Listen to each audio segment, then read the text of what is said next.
Okay, cool. Thank you everybody for joining us for this month's Mingle with the Flamingos. This month, I have the very, very sincere pleasure of bringing you Bonnie Proudfoot and Jonie McIntyre, both amazing, amazing writers in their own right, and also stellar readers. I'm very excited for tonight. And I'm going to start with Bonnie. Bonnie is the author of 2 books, Goshen Road, which was longlisted for the 2021 Penn Hemingway Award and winner of the 2022 Writers' Conference of Northern Appalachia Book of the Year, and her recent poetry collection, Household Gods, which I highly recommend. She has lived in the Appalachian region since 1979, teaching at Hocking College and serving as an active member of the Southeastern Ohio poetry community.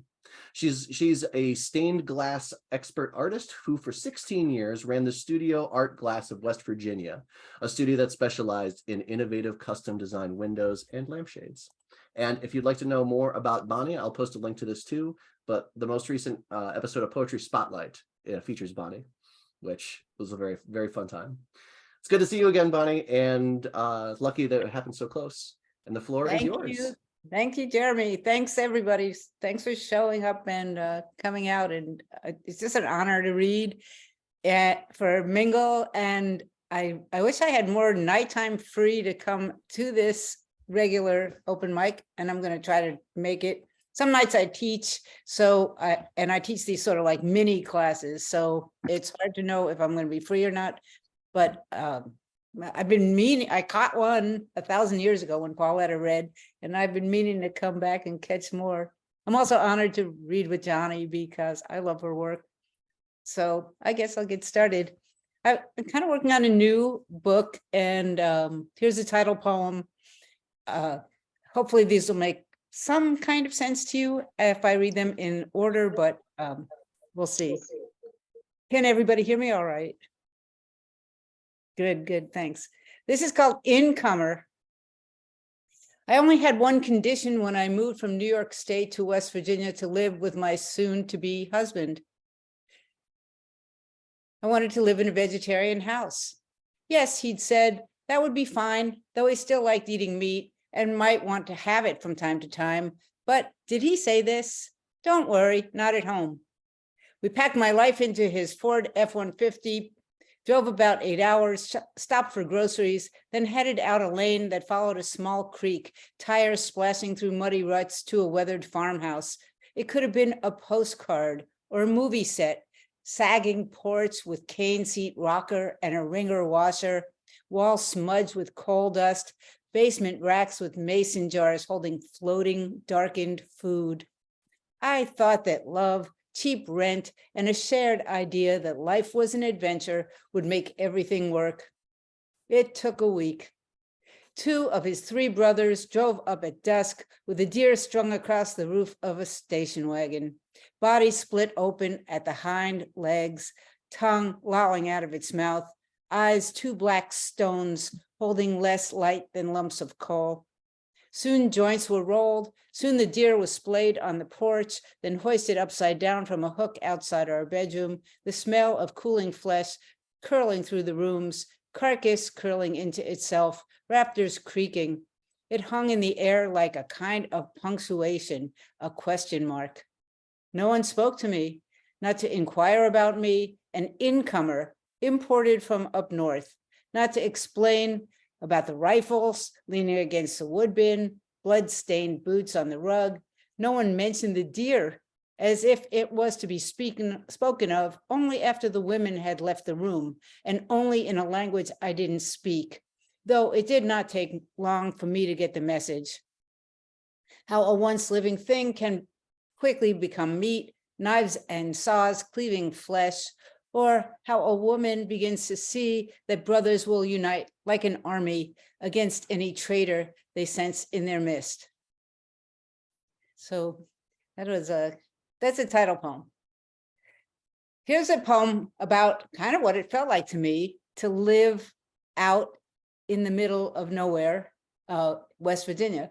We lived at the head of a hollow. You went up a really long dirt road and you got there, and it's a winter poem. And some folks might have seen this. This was in Pine Mountain Sand and Gravel. News from the edge of the world, a pantoum. Winter again, and drops of ice crystallizing on barren branches. No sun for days, the light lingers indigo. Snow squalls that flurry and quit. Crystallizing on barren branches, these emphatic pointers to time's passage. Snow squalls that flurry and quit. How do I know where I am? These emphatic pointers to time's passage, moments in a life, increments and indictments. How do I know where I am? I live at the edge of the world. Moments in a life, increments and indictments. Dogs drag bones down from the woods. I live at the edge of the world. The yard is littered with shards. Dogs drag bones down from the woods. Frozen scaffolding, parts without meaning. The yard is littered with shards. The thigh, the shin, the scapula. Frozen scaffolding, parts without meaning.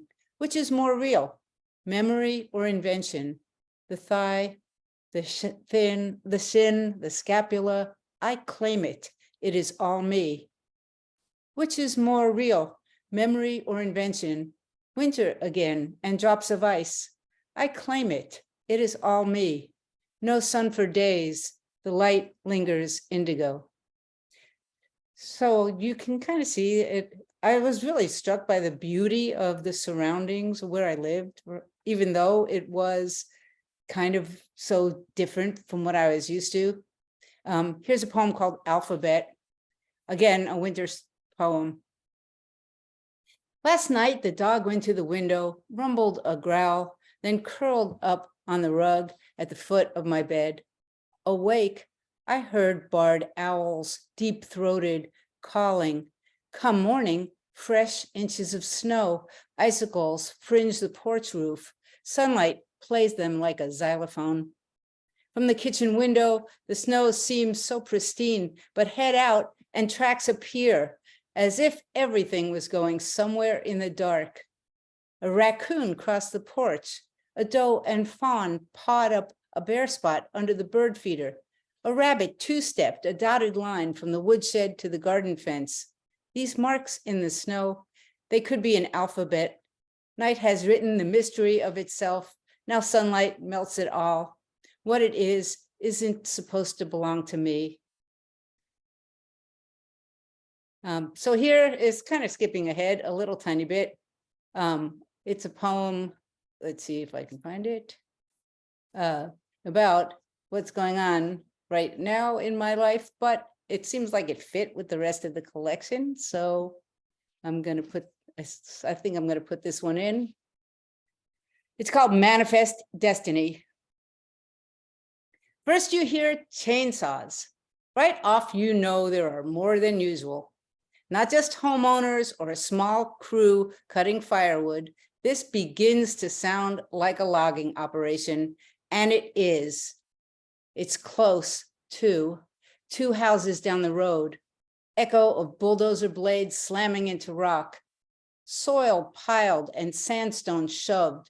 Bit by bit, the forest floor is scraped for access roads, carted away. You never knew a machine could spin a whole tree while it grinds off bark and branches, or that a person could walk a mile in the opposite direction and still hear the shrill whine in the air. Imagine a wooded valley. Then imagine it barren.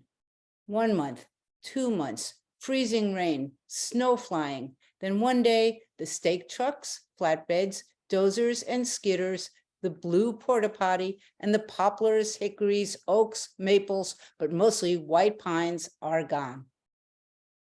On the ground, stacked scrap, mud tracks, the creek trying to find its way through some silt in the gully.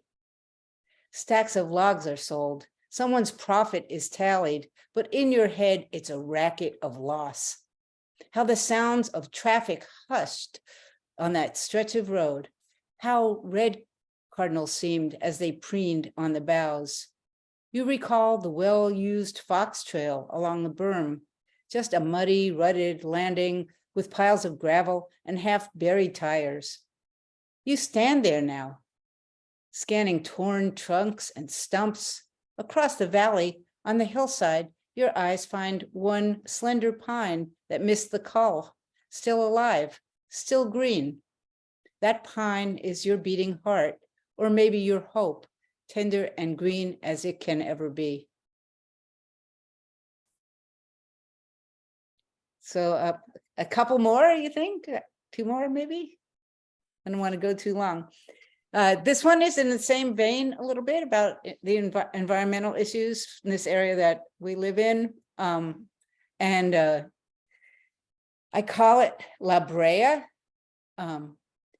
which is the tar pit, as most people know, in Los Angeles. This actually is an ekphrastic poem. It was inspired by a painting, and the painting was painted in tar. And it was the Ohio Poetry Association. Oh, thank you, Jeremy. Okay, good. They had a little ekphrastic gathering in Lancaster, Ohio, and so this poem came from that. La Brea. In a Los Angeles park, dark bones of animals surface, preserved in tar for 38,000 years. Here, in this county, coal mine fires were intentionally set and have burned beneath the earth for 130 years. Nearby, well water is warm enough to brew tea, but who would drink it?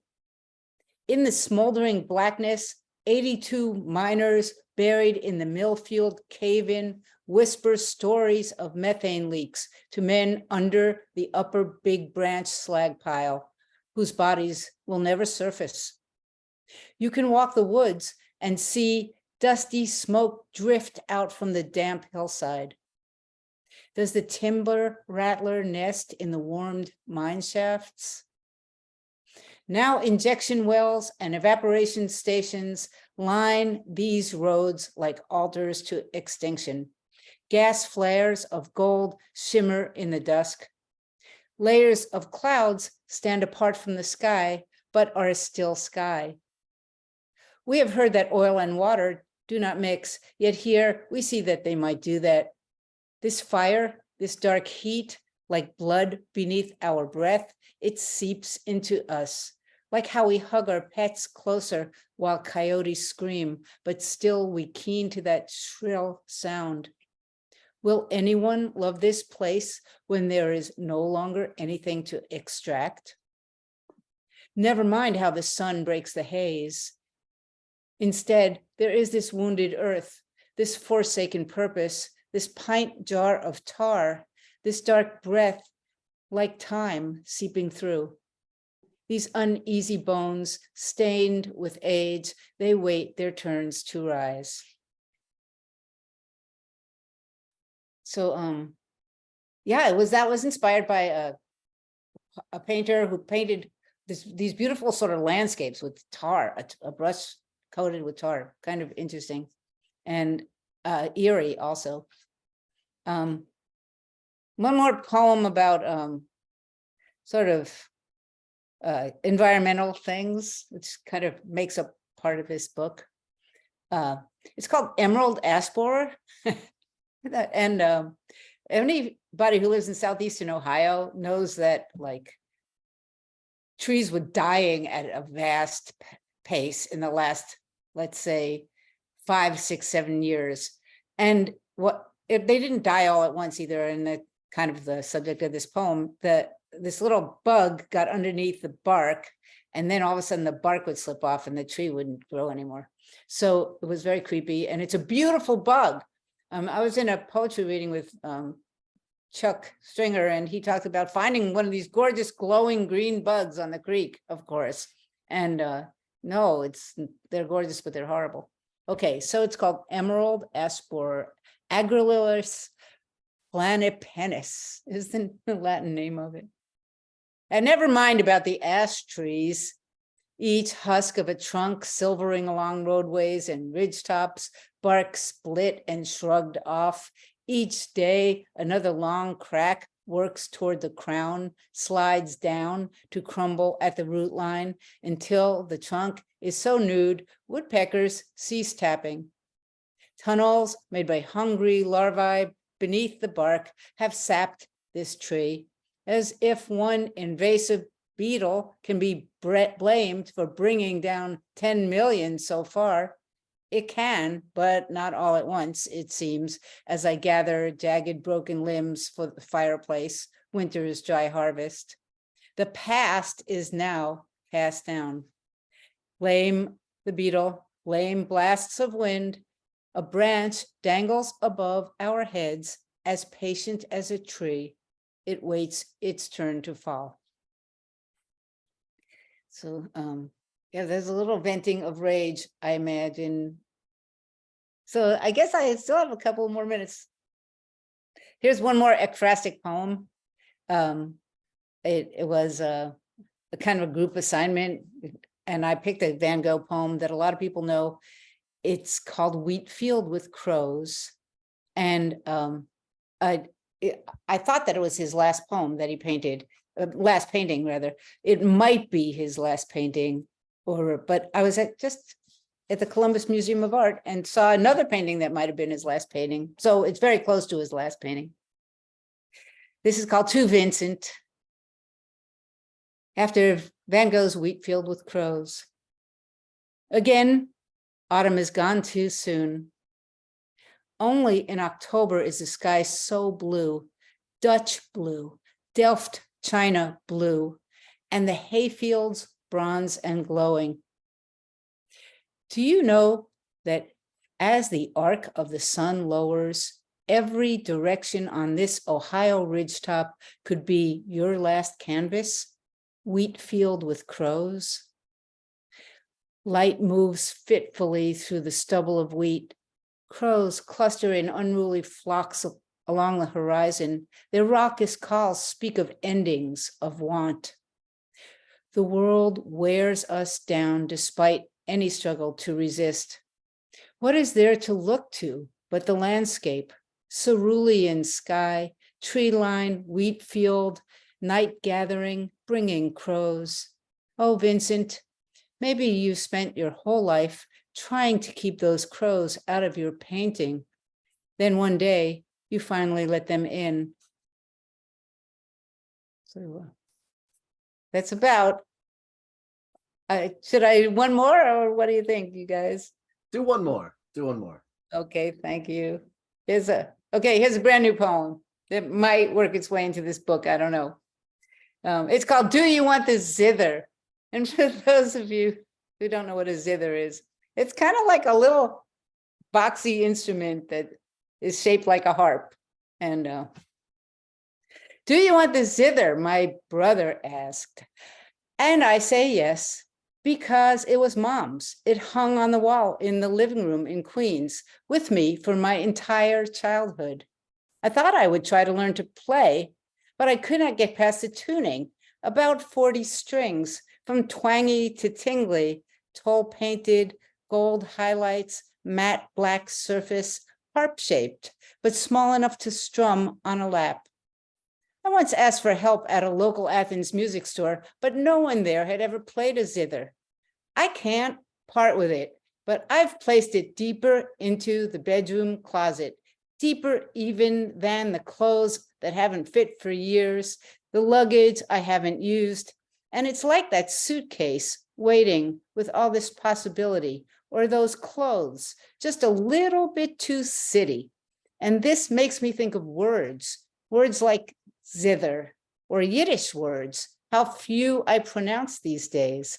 I wonder how many zithers are in Athens County. I wonder how many times I have thought but not deployed. Klutz, Schlemazel, Bupkis. Is this what we mean by assimilation? We make music without zithers. We silence separate parts of ourselves, but they are still here. I am always trying to figure out what to hold on to. When I jostle through those boxes, no one hears the zither play but me. That's it. Thanks. Thank you, folks.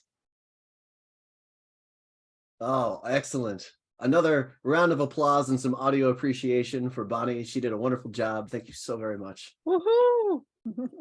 Yay! Thank you. Great work.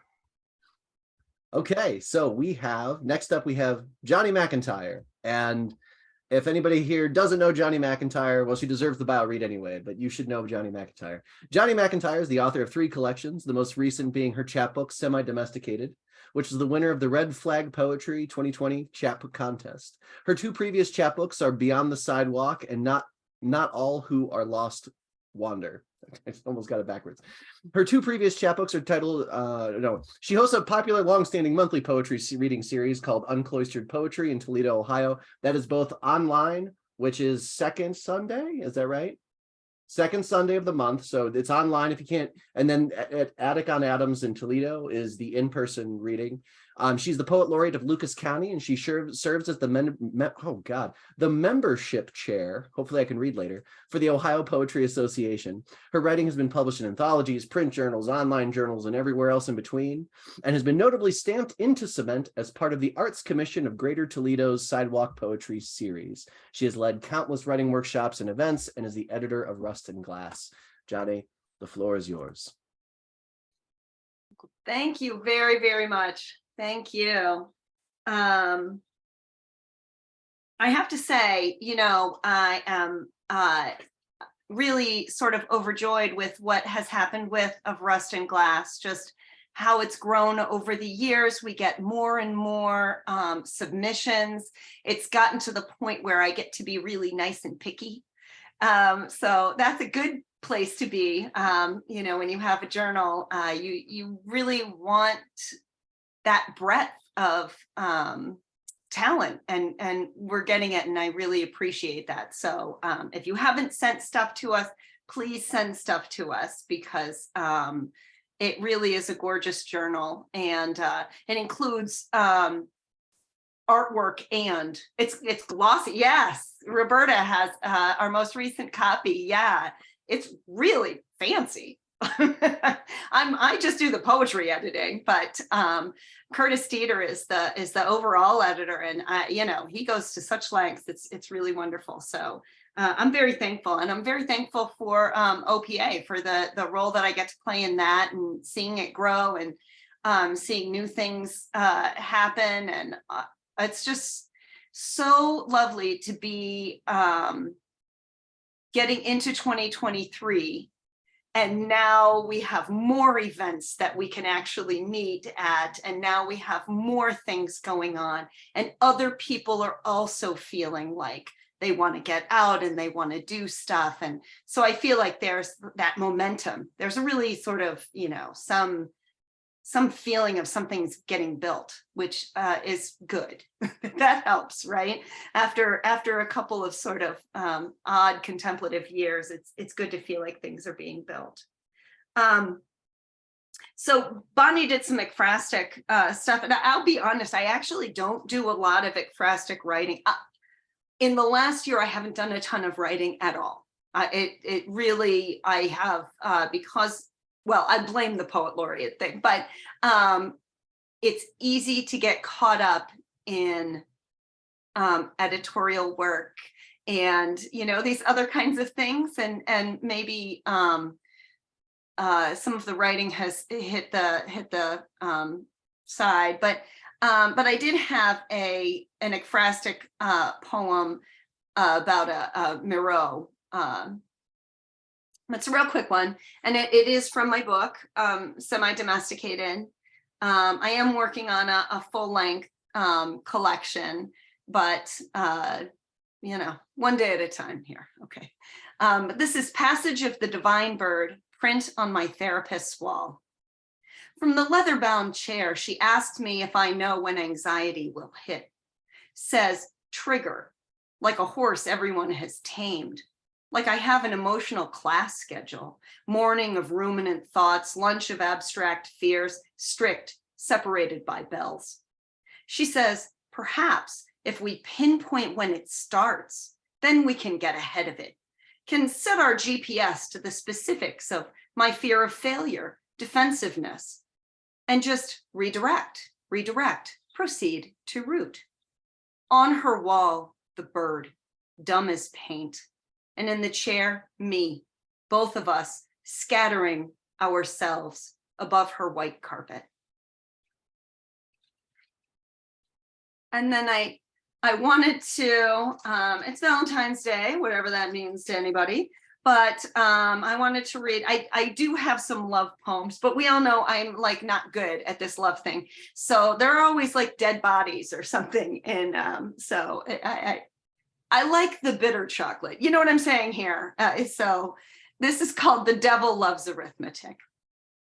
My love, you should know that I have already calculated the life insurance if you died. The partial disability, your school loan dissolved, the extra closet space and shoes near the door, an extra hook for coats. And before you bristle, know this, it has nothing to do with socks perpetually scattered on the floor or the water glass forever dirty and in the sink. It's just the math of it all.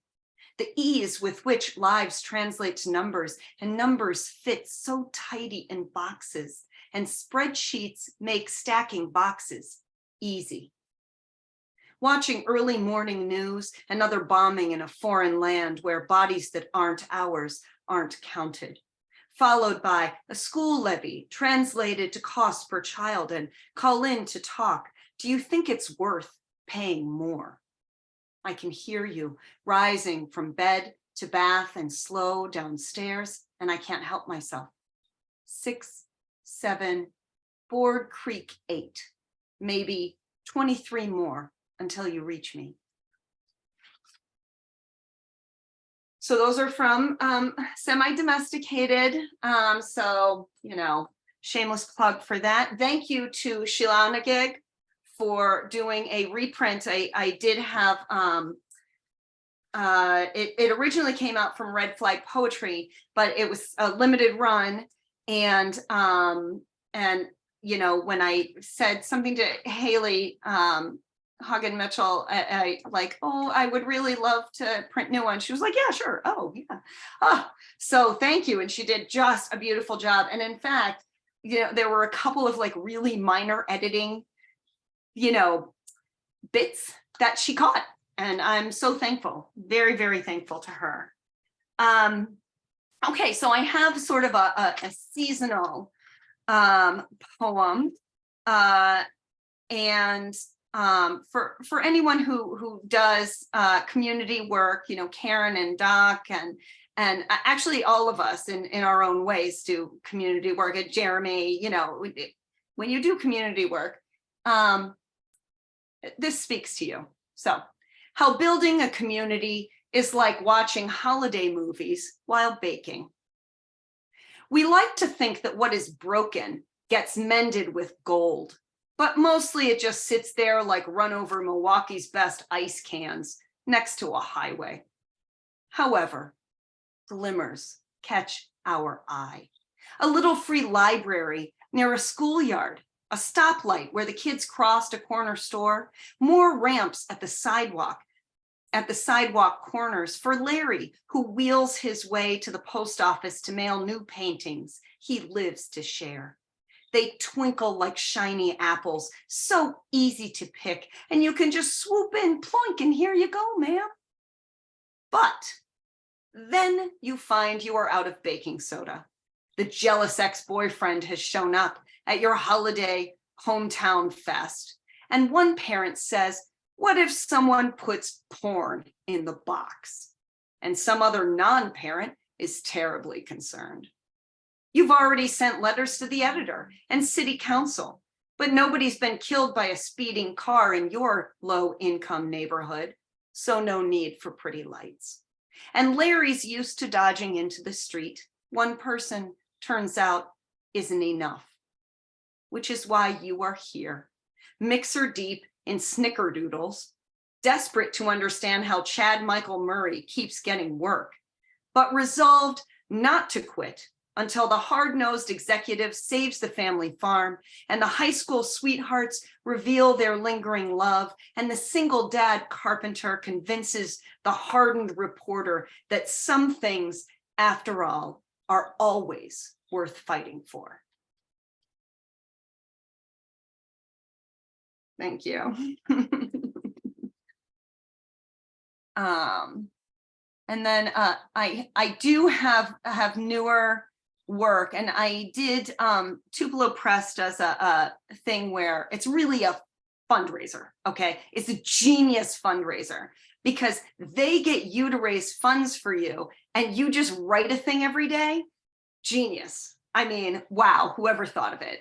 Oh, but I did it because it made me write something every day because I was going to be embarrassed if I didn't send something in. And it worked. It worked really wonders. So a bunch of these are really sort of from that timeline. And here's one in particular, still a little bit in the sort of holiday spirit, but also in the sort of family spirit, which I feel like we still need to be in. So this is called pear custard pie. In this custard pie, fresh pears drip from your grandmother's chin. The custard is a secret your great uncle sneaks from a midnight refrigerator while shushing an aging basset hound. The prep time takes generations, but only 40 minutes to cook. Your neighbor will have opinions about salt, but use the kosher, even if you aren't Jewish, because it dissolves slowly and patiently. This isn't the time to worry about flour. Use the regular bleached even. Who cares? What's important are the eggs, the milk, the pears. Use the ceramic bowl for the batter, the one saved for noodles when chicken and noodles is made. Crack the eggs carefully. Some shell will get in. You can surround the eggs, never let them out of your sight. Think you handled them just perfectly, and still shards find their way in. Be patient. Pick them out where you find them. Use your hands to mix the batter. Feel the butter that you let sit out long past your in-laws thought was safe. Feel the way egg and vanilla, flour and milk all become the same liquid, but they keep their own sweetnesses, their own bitters. Use a fork to whip in some sugar. Keep at it, quick and sweet, like surprised kisses, like unexpected joy. Be especially careful with the pears, with anything that grows and so easily bruises.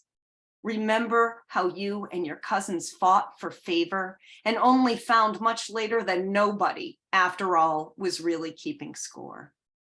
Keep your knife sharp so as not to pull too much at the flesh. Arrange the pear slices in a 9-inch round pan, fanned out. Let some be thicker or more frail. Give each some space, but let them overlap. There is even more sweetness where they touch. You might think you know how each one will cook, what their texture will be, but they take on the flavors around them. Remember how often your mother moved when she was young, state to state, but still with your father, who only lived in the one house, how they formed that delicious complexity, so strangely alike after all. Pour the batter like your great-grandmother's quilt over the nestled pears. Oven, already warm at 350, will let them set, the custard and its fruit, until golden as winter grace. Kissed by summer vacation sun, let it set for a second on the pot holder you made with the plastic loom that your aunt kept even after all these years. Make a pot of coffee. Get out the deck of cards or perhaps the Chinese checkers and savor.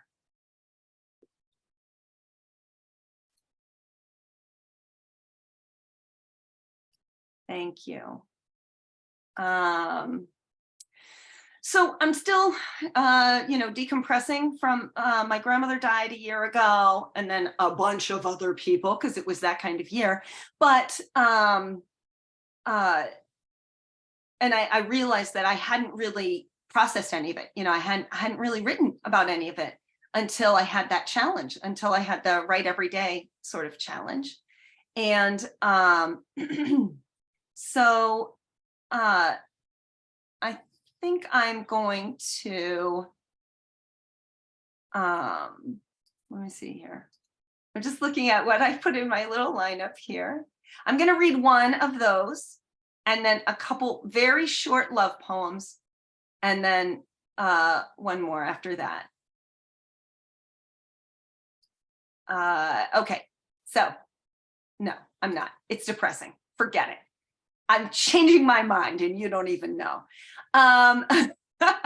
Okay, I'm going to read a funny poem. Okay, here's another love poem. And it's about buying clothes. All right. I hate buying clothes. I mean, I like having clothes, but I don't like the process of acquiring them. Okay, so this is called "The Dressing Room at Kohl's is on the other side of the building. But here I am, arms full of wireless, overweight, nearly A juniors bras, obvious in my awkwardness, walking past a hovering dad who is excited to hear how the homecoming dresses look.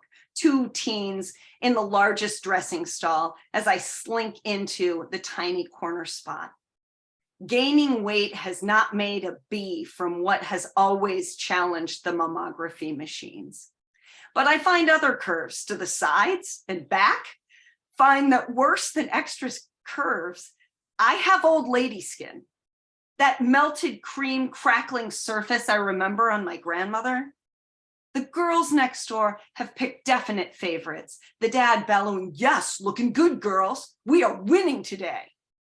And I fumble with an underwire 4 inches not wide enough, and then a medium I could smuggle socks out with. I loved being with my grandma shopping, running out to get her extra sizes, the same style, but in the red, which she always looked good in. In a text to my husband, I tell him where I am, that trying on bras is why women kill themselves. And he says, "Wait, are you undressed in public? Damn, that's hot. You know where bras look best? On our bedroom floor." He says, "Listen, you are the hottest woman I've ever known at every age." And despite myself, I believe him.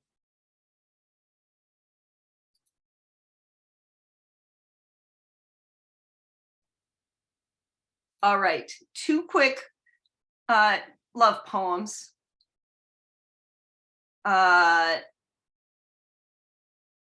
And they're not as happy as that one. We've taken a turn because that's where we go. And then one last one, and then I'll be done. Okay. 2 quick love poems. 1, "The Waiting." There's a thread of snow, and you are still at work, and I am decomposing.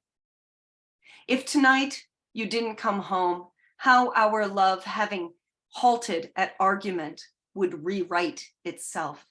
How blame, like old red correction ribbon, would overwrite our years into smearing gray. How like a corpse I wait while November rattles our windows. 2, when I want to say I love you, predictive text knows us better than we know ourselves. A poem mostly written using predictive text on a cell phone. You know how you do that? Like you start it and then it like fills in stuff, and often it's wrong. And also, listen, predictive text, whatever you think I'm trying to type the word fucking. I don't know why that is not accepted as a word, but I've never said ducking. I've never said plucking. I've never said it about the things that you clearly know I am saying an F word about. Anyway, I love you like crazy busy with work. I love you and miss this one more day. I can't find a good way to make sure you get the best of me. I love you with all the features of my poems. I love you for having so many, many years. We did not prepare for this. We are frozen, and I will continue to keep you. I love us when we get back from our own life. Okay, and I'm going to end on kind of a depressing one, but it's a grandma one. It's a love poem, but it's an honest love poem, and for everyone. So it's called "Honoring Our Dead." What we say at the funeral needs lightness. After all, there's a dead body here, and we're all dead bodies who haven't found our home yet. But I'm a terrible witness, and it's hard to explain that a love poem can reveal all of your worst moments, can in fact highlight them, call them wrong, while still mourning the loves we've lost. I can celebrate the rare maple candies, the pie crust cookies, the grandmother of chicken and noodles, while telling you about the 2 hands hollow pop of boxed ears, the booming voice, the always disappointed eyes and swinging purse. I can love the grandfather who used shame like fists and plaster, who flat of the hand surprised attacked the slower kids, so much so that I can still see all of us, even now, orphaned and oddly groundless, ducking heads, throwing up arms and weaving. What I can tell you is that nobody saves anyone, but my grandparents were a gift given to me by a daughter who fought to love herself and kept fighting until she learned the bravery of kindness. We honor our dead with honesty and with forgiveness, not for all of their cruelties, but for the love they couldn't feel during those hardest years. We bring to light the bright moments without letting them cast shadows on the darknesses we still carry. We bury our dead slowly, over and over, with only the love that is growing remaining. Thank you.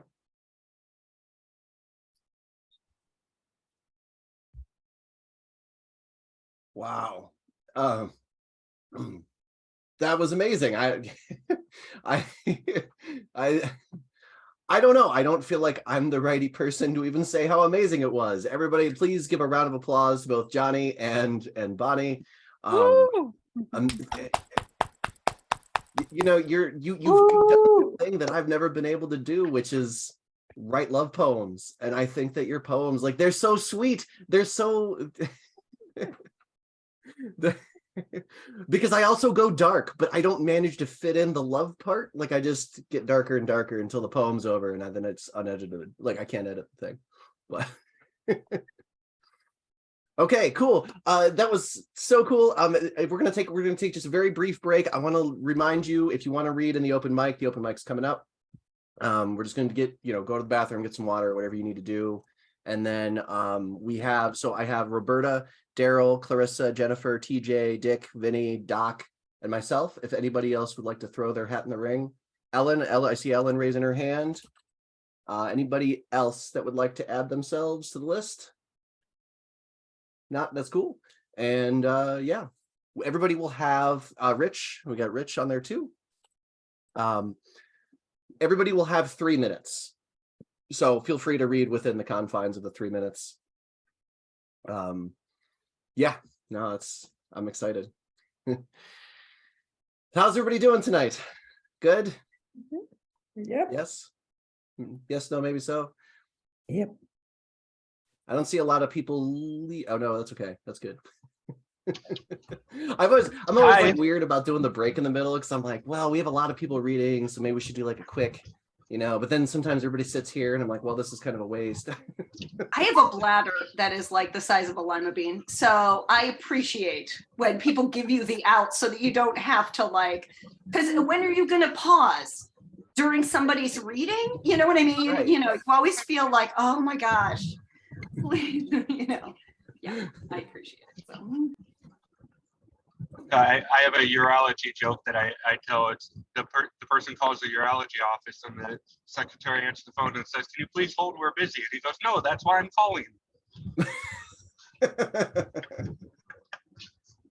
I pull that one out whenever people ask if I have a joke about everything.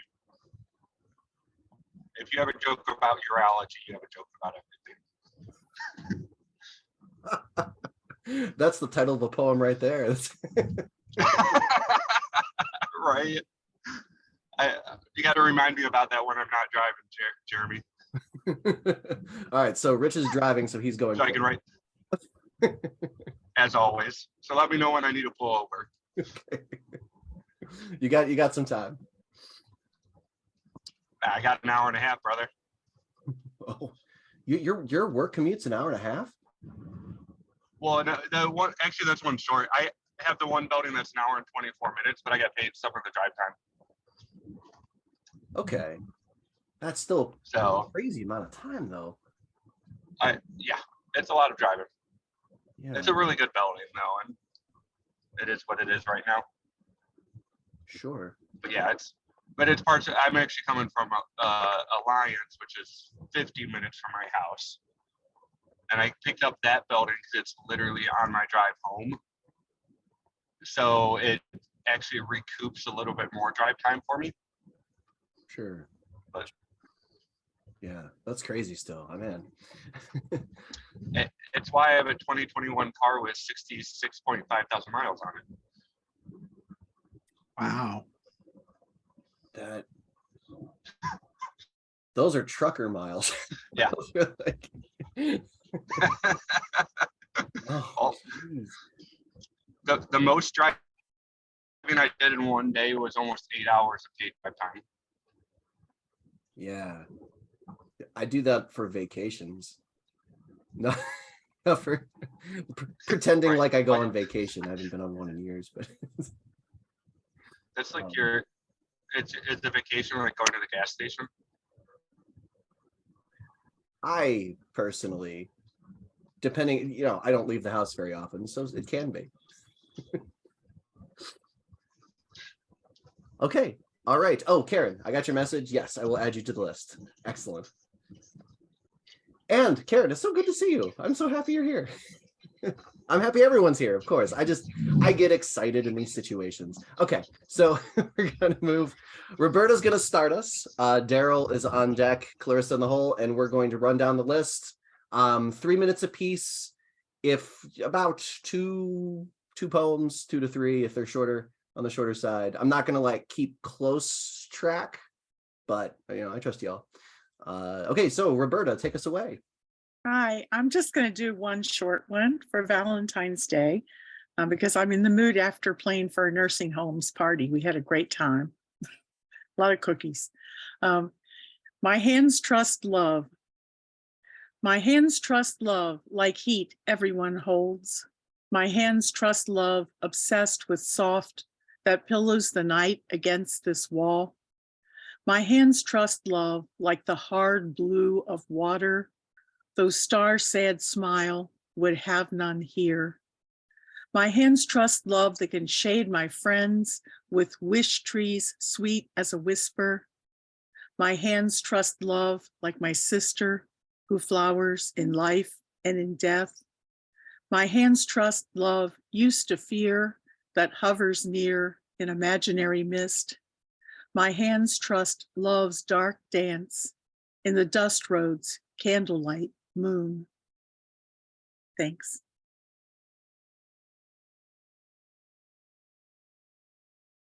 Excellent. All right. Next up is, I think, Daryl. Sorry, I just opened up new Word documents. Daryl Perry is next, followed by Clarissa, and then Jennifer. Hey there, thank you.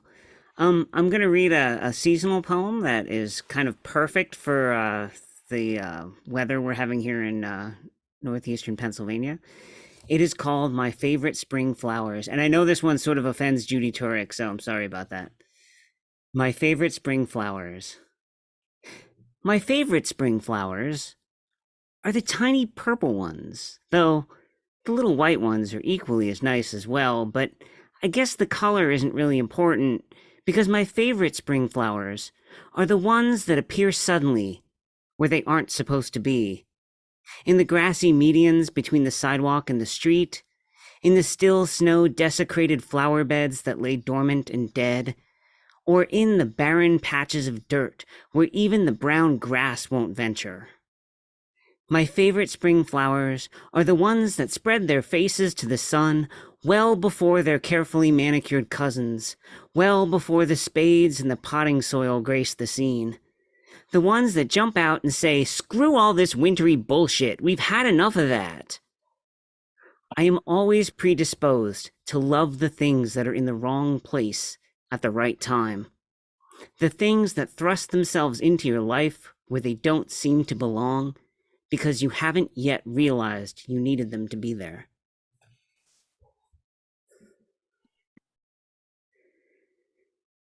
And the next one I'm going to do, this last one that I'm going to do, is a sort of love poem. It's called Murder.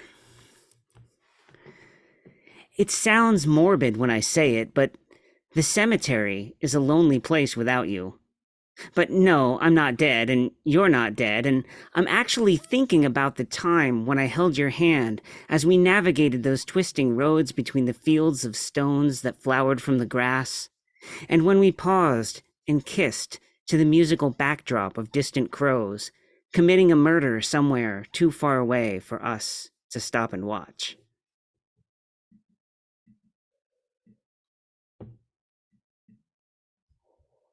Excellent. Excellent. Thank you very much for sharing, Daryl. Next up, we have Clarissa Jacobson, followed by Jennifer. Hello. It's a privilege to read to you from my book.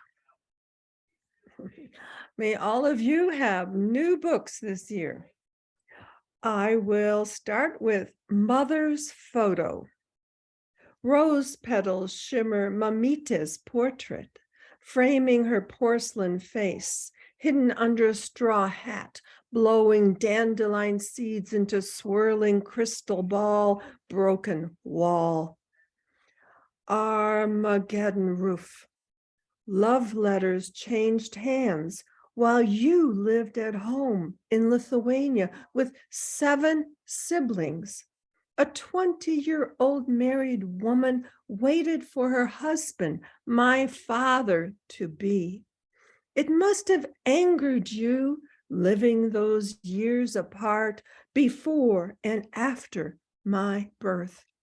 Together, they escaped their homeland, Lithuania, fearing Russian communists. They were worse than the Nazis.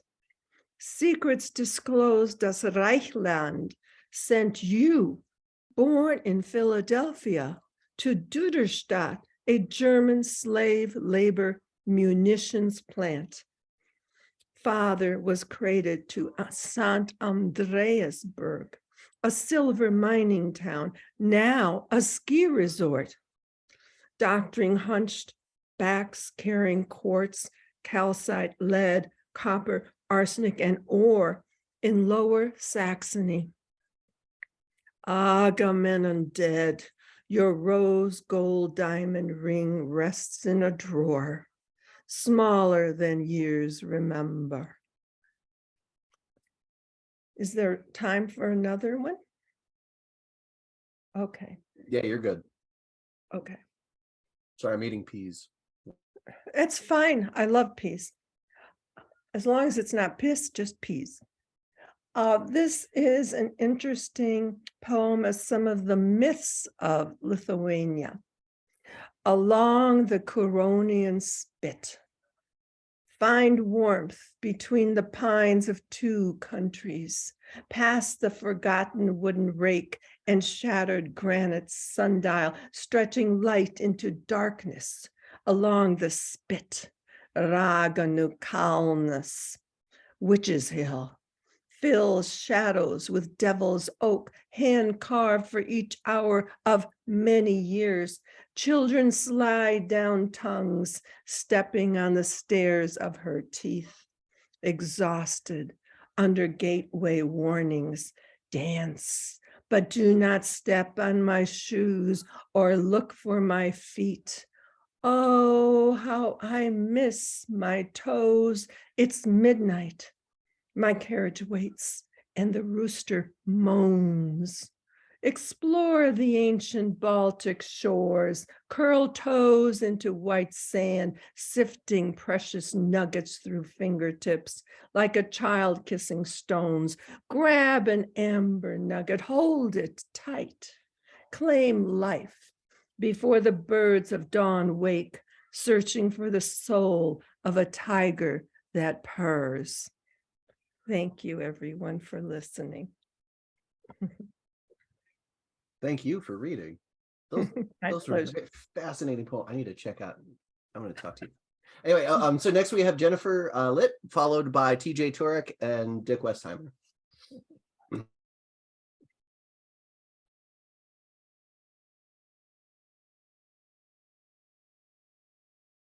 You're muted, Jennifer. Okay, can you hear me? This is my debut collection, Strictly from Hunger, released last year from Accents Publishing, publisher Katerina Stoikova. The opal ring declares her love for the man in the moon. I'm a little lax in my setting, a bit soft on you. Now what should I do? Moon, you're an old soul, and I come from an antique shop, my golden filigree intact. When you shine your light on me, I'm a star, a prism, a tear, a dance. It's all your fault I'm filled with notions of romance. So don't reflect on my flaws, moon, wax.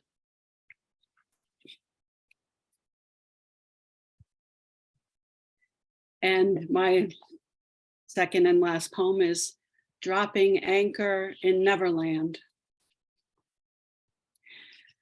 Tiger lilies sprawl in afternoon drowse, line the path to his lair. No crocodile in sight, but there has to be a hook somewhere. The rogue I love has no shadow, so I never see him arrive. He steals me to his bed and we rock to the notes of the rushing creek until I'm all fairy dust and tink. He takes my hand and we maneuver the moss-covered slope to submerge in the cove below. He's all, darling this and darling that, as we glance off debris into each other's arms. A mermaid lagoon, I whisper in his ear. Oh, how sweet. A shadow crosses his brow. They'll sweetly drown you if you get too close. He turns his attention to log jams and nettles. Of course, he means me and doesn't see mermaids are manatees. Thank you.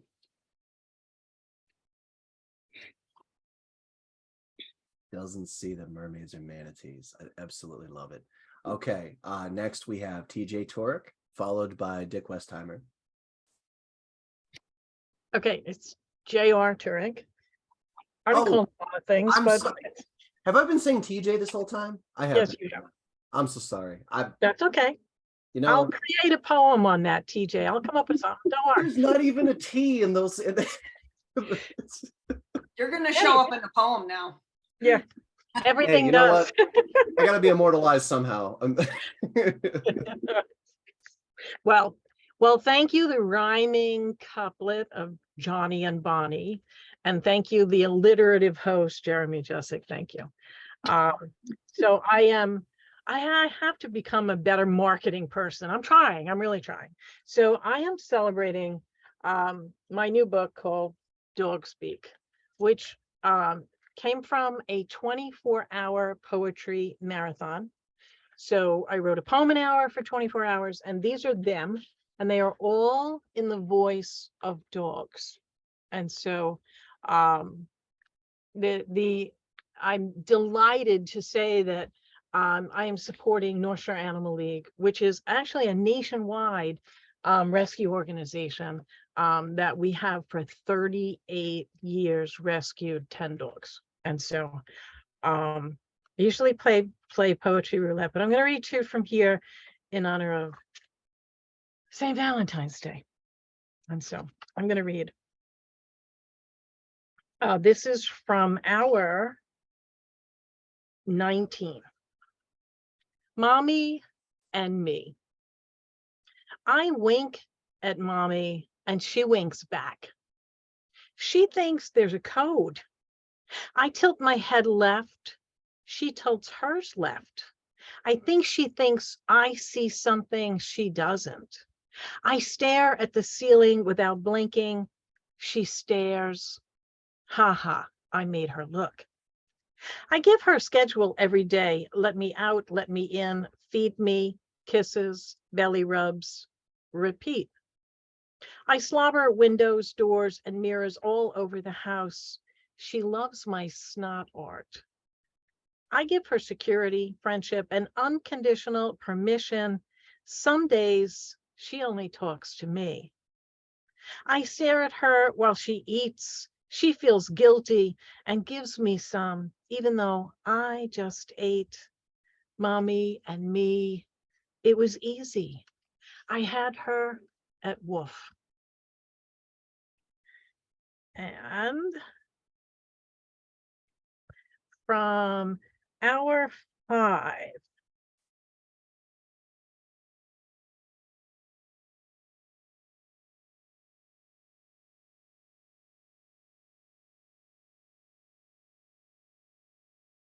There we go. That's better.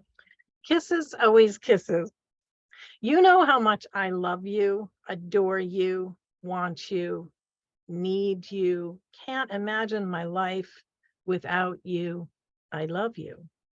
Kisses, always kisses, no nips, no bites, no fights, no grudges held over heads and shoulders, released before night falls with kisses, always kisses. We don't always agree on bath time, on vet time, or trim my nails time, but we always get along. You say you know best, and I trust you, and let me have my way now and then, always with kisses, always kisses. You toss and turn crumbs left over from the day clogging dream canals, and I cuddle close, closer, hugs, hugger. You smile, I offer kisses, and always, always you accept all the kisses I've got, and that's a lot. Kisses, always kisses. Thank you. Dog speak. Thank you so much, J.R. Turek. That sounds like an interesting book. A poem an hour. That sounds like a crazy clip. That's And I could invite all of you. It happens once a year. The one year there were 500 people from 75 countries who participated in this. You know, this timeline is, you know, I'm on Long Island. You start at 9 a.m. on Saturday, and it ends, you know, it's by 9 o'clock on Sunday morning. And it's a hoot, and it's amazing, and it will make you right. And so I'm delighted that my dogs wrote them and just let me transcribe them. So thank you. Thank you. All right, Dick, you are up, and then I will go, and then we're followed by Vinny Cologne. Good.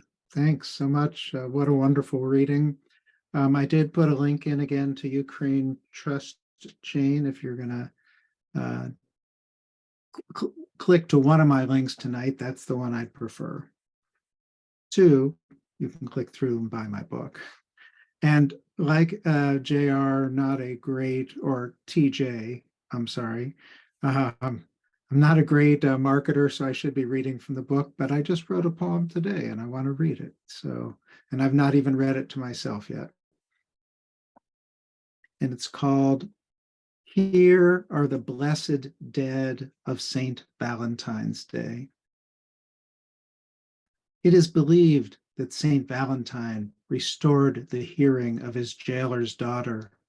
And while this may or may not be true, this very morning, I identified the coitus songs of 5 different birds, each reminding me that I don't have a good relationship with the holy, unless the holy is a day in mid-February when my hearing is restored by a dawn warm enough to wake the mating kind, to rouse the blood of sleeping sparrows and jays who waited all winter for just such a day. And while none of this will unbury the dead, and I don't mistake it for a miracle, I exalt this state Saints' Day the way we celebrate, with candy hearts and cloying cards, and maybe the utterly disordered grasping of hands and tongue-wetted lips, and the rub and suck of parts normally covered up, prompting me and the newly stirred birds to ask the same question. Will love devour us like a robin consumes a worm? But I conclude that a finer sign of love on this day, with a chainsaw in hand, my leather-gloved lover and I walk out and clear deadfalls from the trails. Whoops, my poem just disappeared. Sorry. Clear deadfalls from the trails, haul off winter's wind-driven limbs. We lean our ears against the lone silver maple and listen to the sap rise to the thaw, an awakening call from the branches above the roots, probing their fingers, stirring in the dirt. What we do as lovers is less probing and rubbing and rising, and more listening for the near silence between heartbeats, for something beneath the skin that keeps us touching, that pulses so we recall that it is nothing but this stillness that sustains us for all the years. For how else does love survive us dying? Thank you.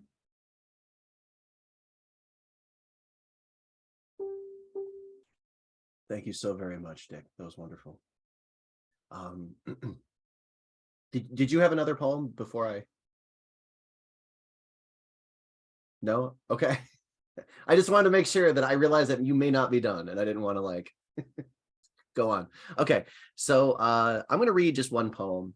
This is from a fiction novel I'm working on, and throughout the book, it's a horror story, and it's got funny moments. I can't help myself, but it's about each of the characters get a poem like throughout the book, and they're kind of like peppered throughout. And this is like a 14-year-old kid that kind of dresses kind of emo, and his name's Damien because I liked The Omen.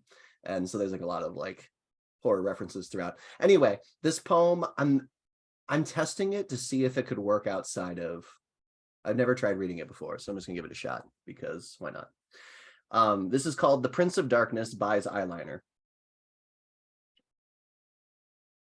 There they are, there's the people. Do you hear them on the street? They buy into the buy-ins, the sales, the conditionals, all on condition. That's just who they are, the people on the street, frightening people. The prince moves through his flock jingling money in dark robes, the sunblock cakes around his ears, and it's also clumped upon his nose. Before leaving home, he primped and preened, he shampooed his hair twice before adding sunset highlights and spraying himself with Axe. You know, for the people he hated so, for each teenage heart attack. The prince hums a tune, the blackest opera chant. Here's Happyville's most jaded, evil, pro-hell prince. At Petco, petting puppies. Mwahaha, he chuckles to himself. No one dared to stand nearby. Princess, you nippy, bug-eyed fluffball, we will conquer the world. The prince dreams of taking her home and giving her a much better name than princess. After our Azazel puts down the bun hazel, he proclaims it's time to finish what he was summoned here to do. Head to J.C. Penney. See, eyeliner was on sale, both black and blue. He had never seen a better hue in a magazine. With that, then hell did call him. Outside he hopped atop his bike, where he cheered his cheese burrito, praising its onion black as night. There they are, there's the people. Damien scared them to a fright. All right. Thank you. All right. The next up, we have Vinnie Cologne, followed by Doc Janning, and then Ellen. Okay. Can you hear me? Yeah. Excellent. This is called Top 10 Open Read Types, and this is for Daryl. Number 10, Time Hog. Like a bump upon a log. The time hog does not bother to read the room. If they got an intro, you're going to hear it. And when their time's up, they'll ask for 2 more minutes to read it. Number 9, mousy, low and slow. Only slightly better than stealthy, quick and loud. Honey, we love you, but please speak up, or at least speak into the mic. Though outwardly timid, we know deep down you're strong and proud. Number 8, stealthy, quick and loud. Dude, slow down. Your volume is fine, but I'm way behind, and I'm losing your message as you speak. You have a good point, but go smoke a joint and repeat it again at half speed. All about me. Ah, Mr. Know-It-All, how could you be wrong? Your very pen name is a song. To you it's a breeze. You whisper iambic. You even sneeze in blank verse. But it's both a blessing and a curse. Being the smartest one in the room, you're alone, and your room quickly becomes a tomb, and your tone becomes your home. Number 6, having technical difficulties. We know the one with no volume. Wait, now she has no picture. Okay, now there's 2 of her. Oops, she left the queue, only suddenly to reappear. Now she can't hear, and her audio is skipping too. Number 5, 24 haikus. What? Wait, is this true? If so, who? Was it you? I mean, okay, you want to read 3 or 4? Sure, go ahead. But be our guest, and then he's on number 22. Read them twice, it will suffice. But please, keep it to 3 or 4. Number 4, no 5-part poems, please. That was splendid. As only I applaud, to the shock and chagrin of the reader, he shoots back 2. Oh my, how absurd. I've been duped again. Silly me, how could I not see that this was only 1 in a sequence of 5? Number 3, short story in 3 minutes. I admire your moxie, but there's really no way you're fitting all that stuff in the boxy. You need to have a beginning, middle, and end, and you're already lost me in the middle of page 3. Wrap it up, brother. Are you hearing me? A novella in 4. Oh my God, what did I just say? Can we leave Howl at the door? Leaves of grass is fine and dandy, but when I got a day or 2 to kill, there's 3 minutes afforded to you today. Think less Gilgamesh and more Maya Angelou's poem still. And number 1, the emotional dump. We hear you, we get it. Your first poem was great. But when you're singing the same song on number 8, not to sound rude or inconsiderate, because I really do care. Think of others too. It's not all about you. No more fainting midway up the flight of stairs. Thank you. Good night. I like how you ended it as like a stand-up comic. All right, I'm done. Mic drop. That was beautiful.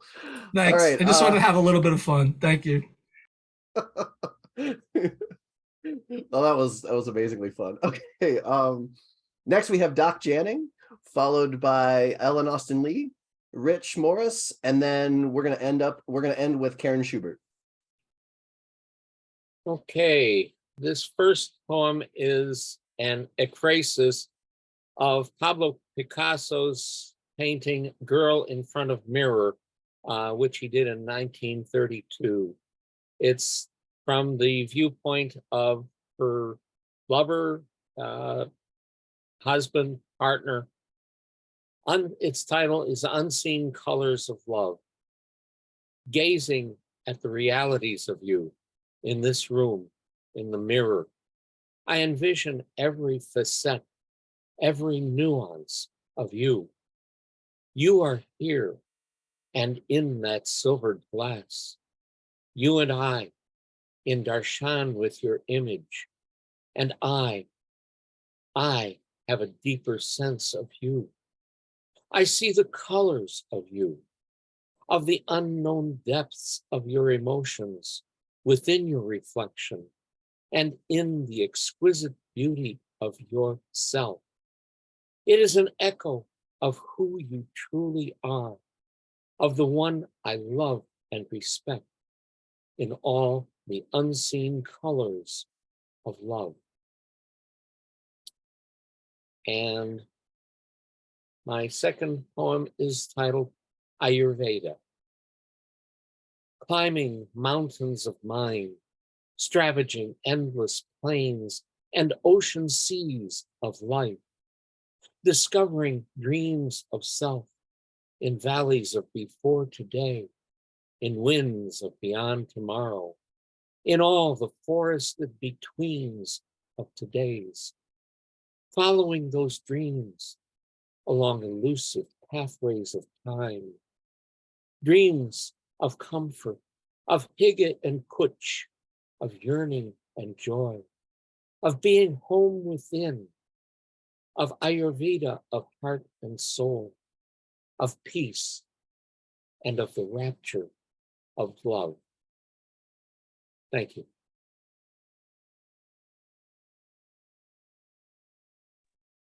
Beautiful, Doc. Thank you very much for sharing. All right. Next up, we have Ellen Austin Lee, followed by Rich Morris, and then Karen Schubert.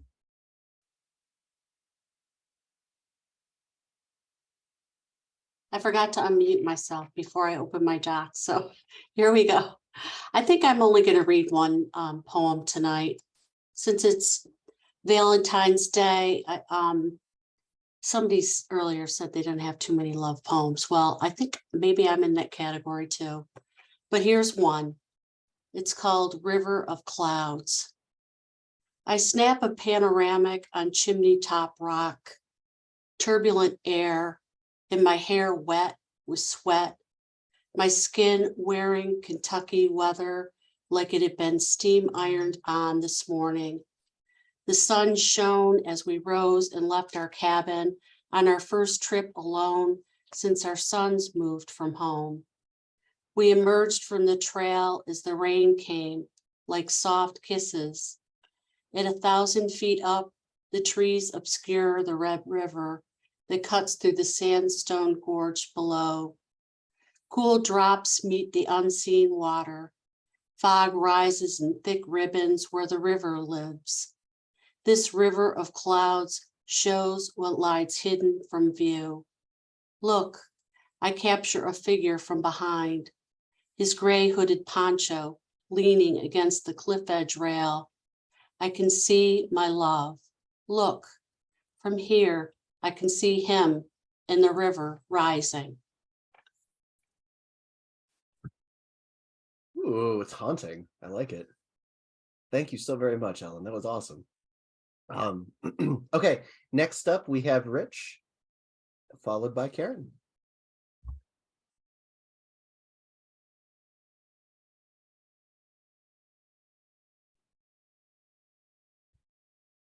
Rich, are you in a position to read? You're muted. Hi there. Yep, I was wondering which one of those 10 I was going to be. All right. So I have two that I am reading. I have some love poems, but I had a two-part one I wanted to read. So the first one is called Life Ends with Hope.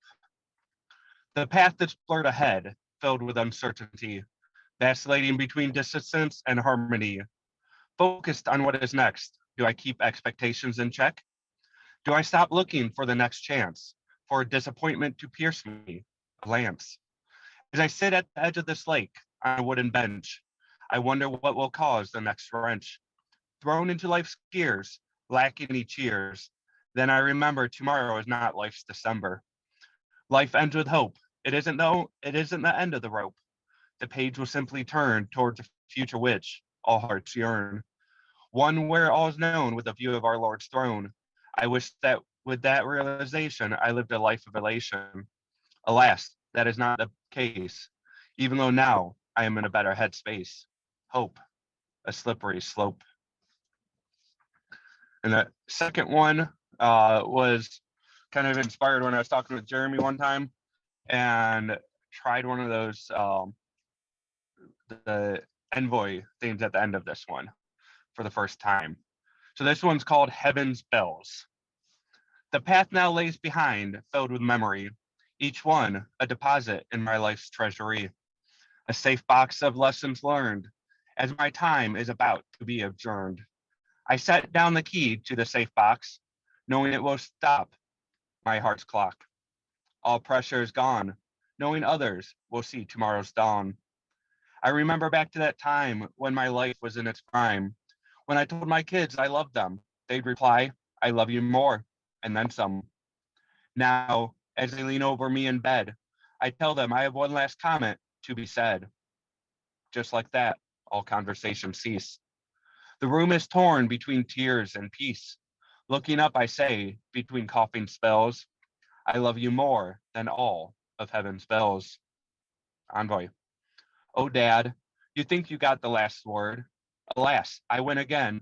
Well, now you soar. Though my eyes may be blurred, I lean down and say, I love you still more. So I guess that kind of is a love poem in a way, but just that one, something I think that's cool with that one is that envoy, I was debating about what to write. When I read the poem to my daughter, what I wrote in that envoy was almost word for word what she said to me. Because I will always say, I love you. And she'll respond back with, I love you more. And I say, okay, sounds good. So that was like, when I read that back to her, she loved it.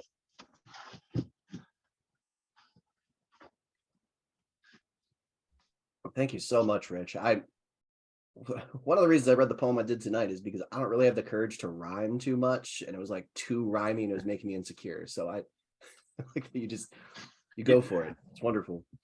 Karen, take us home. Thank you so much, Jeremy. This has been a really wonderful reading, everyone. Thank you all. I also have a love poem, and this is set in Rhossili, Wales, which is on the coast, and there is these really cool rocky outcroppings, these big stones, and when the tide comes in, it looks like a dragon with these chunks sticking out of the water. But then when the tide is out, you can walk to it. But when the tide comes back in again, you might get stuck because the water is too rough.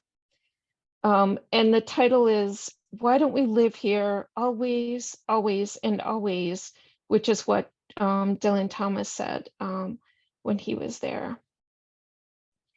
Take me back to Rhossili before I am ashes, to this confluence of rock, water, green, heathered mist on my neck. Let me stand the edge, dizzying ledges of small flowers, pair of lovers over cold water tides, trapping poets, and dragonhead drinking footsteps under blue suspended clouds, and gliders sown of red and promise. Find the fossil in the stone wall, follow the brown path to the end. Tea and the gift and tea shops, a cup to carry home from Rhossili, a breath of wild, a photo of your hair, side blown with gull song, your peaceful jaw, your arm held open.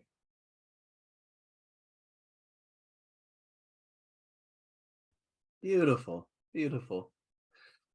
All right. Well, this has been February, and it has been quite a night. There was some excellent poetry tonight. I'm so happy to see and hear everyone. Thank you all for being here tonight. Please I encourage you to check out Johnny and Bonnie's books. In Johnny's programming, she's got a million things that she's doing in Toledo, and a bunch of it's online. So, be a part of it. It's great. Other than that, that's it for this month's Flamingo. So thank you for coming. I really appreciate it. A round of applause for all the readers. And I hope you have a wonderful night and the rest of your Valentine's Day. Thank you, Jeremy. Bye, everybody.